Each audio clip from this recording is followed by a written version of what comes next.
There's been a lot of talk about the early connections of skateboard culture and hip hop culture as depicted in the movies Kids and the recent documentary The Streets Are Silent. Can you talk to us about the rap kid and skate kid and how it merged and diverged as you were coming up? It's a lot less sensationalist. There was a handful of us that rode skateboards. It was different than the West Coast because the West Coast already had a skateboard culture, like a 20, 30 years deep skateboard culture.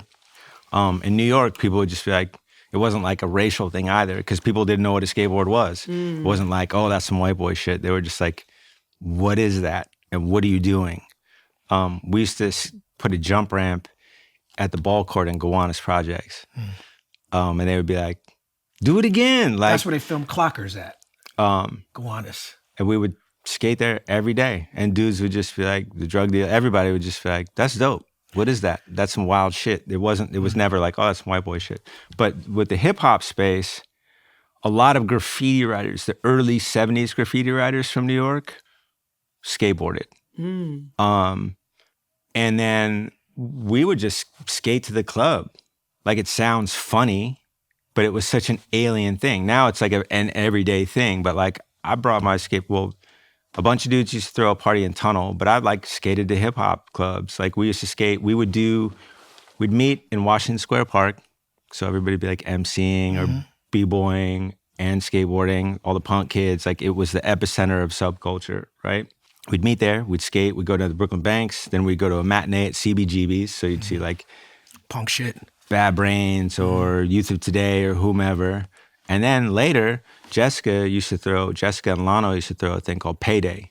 I remember. And we would go skate to Payday. And that's like a real thing. Like, it's not an exaggerated, and that was, but there's a lot of cats that would skate and wrote graffiti and that were involved in like punk rock and or hip hop.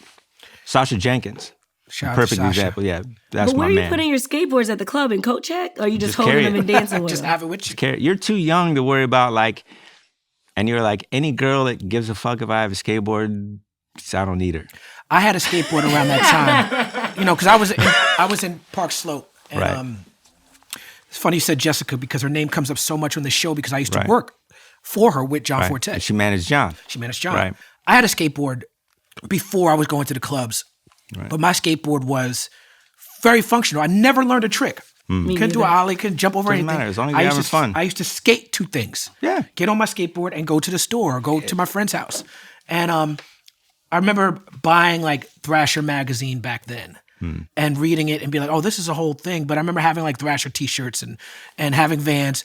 But now on this show, right, I bought a Thrasher hoodie a year ago. And somebody was like, you don't skate, why you got a Thrasher shirt on? Yeah, people get all the comments. Yeah. You poser. All the fucking comments. So I'm like, yo, man. And it's always the motherfuckers that weren't there. You weren't there, man. You weren't there. You weren't skating with me in the gym. Here's the beauty about skateboarding, like, and here's where it gets fucked up. And one of the reasons my mom advocated skateboarding so much is that it's a creative community that supports itself. Yeah. And it's built its own industry. It's not even like an NFL of skating. Right. It's just these kids. It's like hip hop, right? It's like, well, we got this thing. It's growing.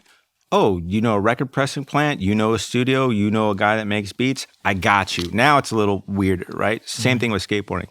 It was a space that knew that it was going to grow. Right. And people supported it. The other end is that nobody cares if you're good or not.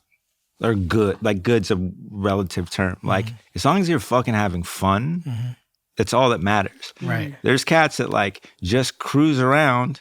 They're not even longboarders. Like, just cats that cruise that have, like, however many million followers or whatever, hundreds, like, because they're just fucking having fun. You know what I mean? They're not, like, they don't need to jock out or be, like, jumping off of fucking buildings or a mega ramp or whatever. They're just enjoying themselves. Yeah. It's a feeling. Yeah. And that's what makes you a skateboarder.